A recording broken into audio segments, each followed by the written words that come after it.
Hello everybody and welcome back. Now in today's video we're going to be talking about the economic effects of war. So far we've talked about the territorial, political, long-term and short-term, as well as the failings or success of peacekeeping.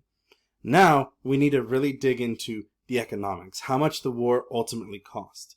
Now in this video we're going to talk about multiple different types of effects in several regions, and that's because there's an interesting dynamic that occurs that's going to explain why there was such an economic disaster in 1929 with the start of the Great Depression. So, just as a reminder, economics is the actors of production, resources, or inputs that are used in the production process to produce output, right? What the country is coming in, what the country is making, and then what that country is then selling. So, let's go ahead and start with Europe. Now, the Treaty of Versailles is the largest economic output, or largest economic effect of World War I. It devastated Germany with the 321 billion gold mark cost that they had to pay back. Now, the reason why the Germany had to pay this back was to repair the land, repair the cost of how much the war cost the countries on supplies, food, resources, guns, grenades, all of the itty-bitty costs that eventually added up to massive, massive debts. So not only did Germany have to pay back Britain and France, but they had to pay back all of the allies that fought against them. So they not only economically punished Germany, but also every single one of these other countries had debts of their own.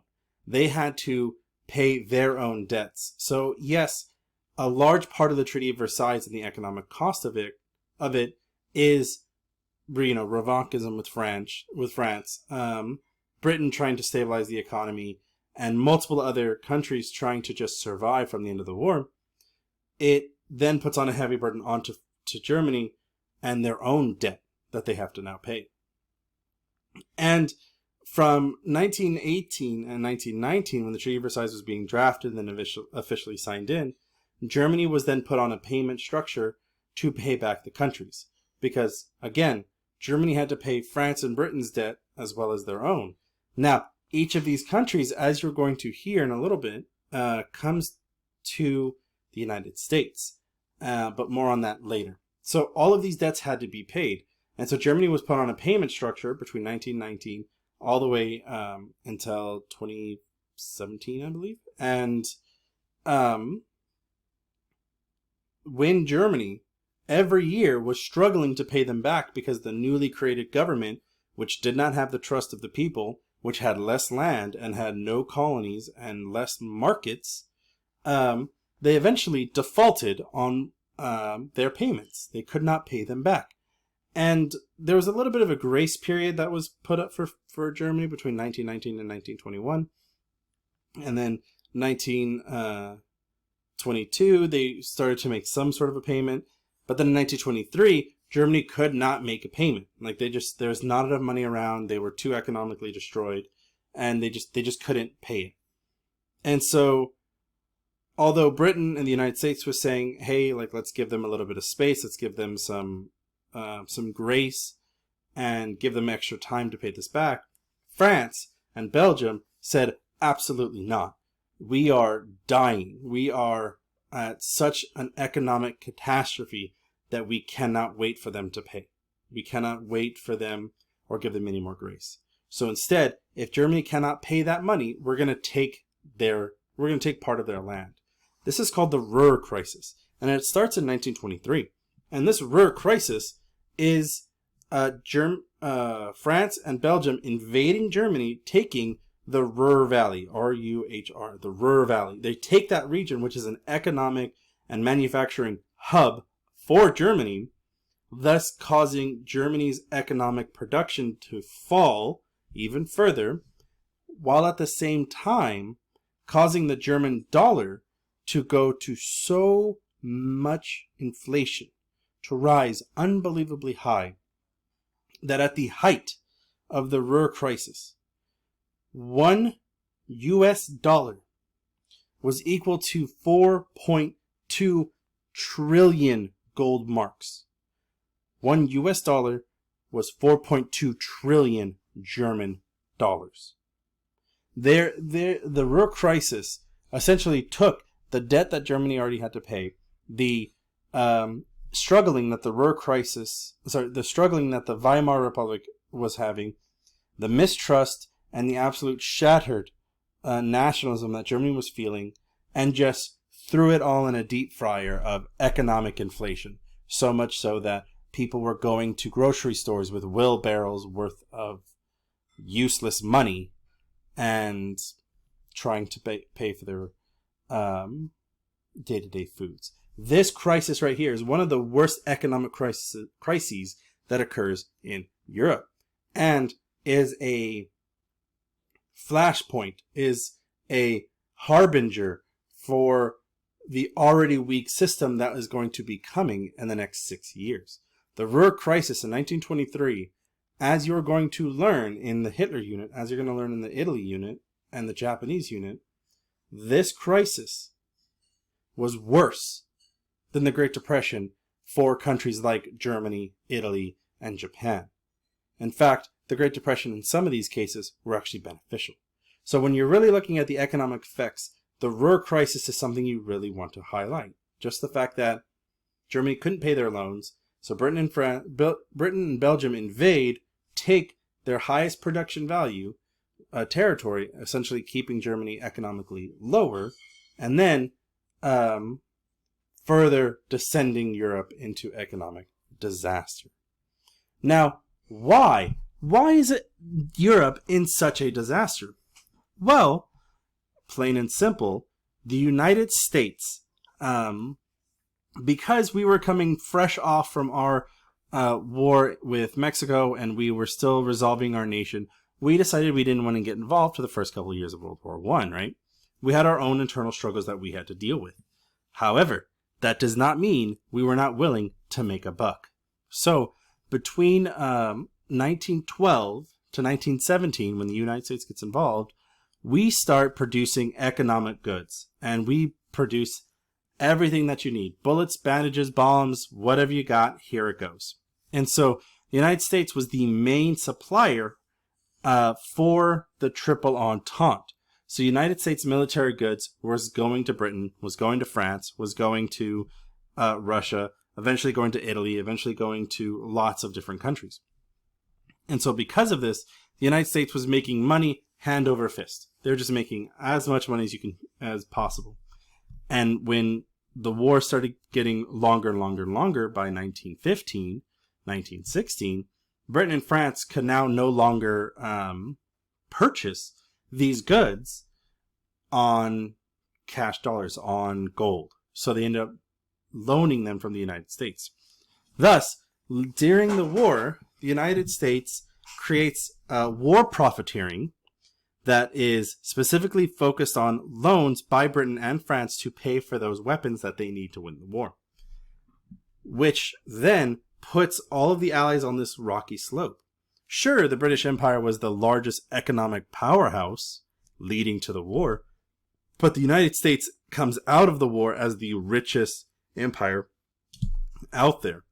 And what makes it worse is that because of these loans that Britain and France took out in order to pay the United States, essentially, they owed money. And so when Germany starts to default on their Treaty of Versailles payments after the Ruhr Crisis, the one we just talked about, the United States comes up with the Dawes Plan in 1924, which loans Germany money so they can help pay their payments, their debts, to Britain and France. Because at the end of the day, when the Allies can pay and get money from Germany, that money goes back to the United States. So ultimately, the United States has nothing to lose here, apart from all of the money that they have sent out and that they have expected to receive during the war and outside of the war. And so because of this, immediately following the end of the war, between 1919 all the way to 1929, essentially the world economy is dependent on the United States stock market. It's dependent on the strength of the United States economy, at least in the West. And so because of this, anyone through several degrees of separation essentially all kind of come to this very mixed web of who owes who money. And thus, this puts the world into a very unstable balance. That one thing can snap and cause massive destruction. And this is what's happening in the background that leads to the Great Depression. This is why in 1929, when the Great Depression hits, the United States tells Britain and France, pay me the money you owe me. Tells Germany, pay me the money you owe me, otherwise my economy is going to collapse. When no one can pay the United States back, each market starts collapsing left and right, all because of how much we were dependent on the United States. It is because of this that the Great Depression occurs. It isn't just the crops that were failing in the United States. It wasn't just the fact that we were borrowing more on credit. It was also the fact that globally that was still also occurring because of World War I. Now, why was everyone essentially so dependent on Germany and Austria paying back their debts? Well, because Europe was utterly destroyed. The main fields, harvesting areas, and places that were used to grow, earn money, sell goods were destroyed. The utter destruction that existed in Europe was great. This is a prime example of what every battlefield in Europe looked like. Just a desolate land filled with craters from explosives, dead trees, dead forests, dead everything. And so the land like this doesn't go through 4 years of a conflict and heals instantly. This takes a while to heal. It takes the earth a while to recover. And so because of this, everyone is dependent on people paying back their debt or paying back a debt that was forced upon them rather than trying to produce their own goods. Because this war was everywhere. Asia, Africa, Middle East, Europe, in the Americas, in South America. This war was devastating. The only people who was really coming out of it that could still produce was countries that were relatively isolated, like Canada, like the United States, like Mexico, like some of certain South American countries, but not all of them. You know, the inner regions of Asia, which were also destabilized. So a lot of this put Europe on this basis of depending on each other's credit or good faith, or the sheer amount of gold that existed in each country. The problem being, it's not easy to ship gold. It's not easy to move this all around that wouldn't descend and cause the world to fully collapse economically. And so the Great Depression is an instance where that almost came to fruition. Now, the other thing about the economic effects of Europe is the fact that this is still a problem today. A lot of the destruction that is felt across Europe in some areas is still a problem.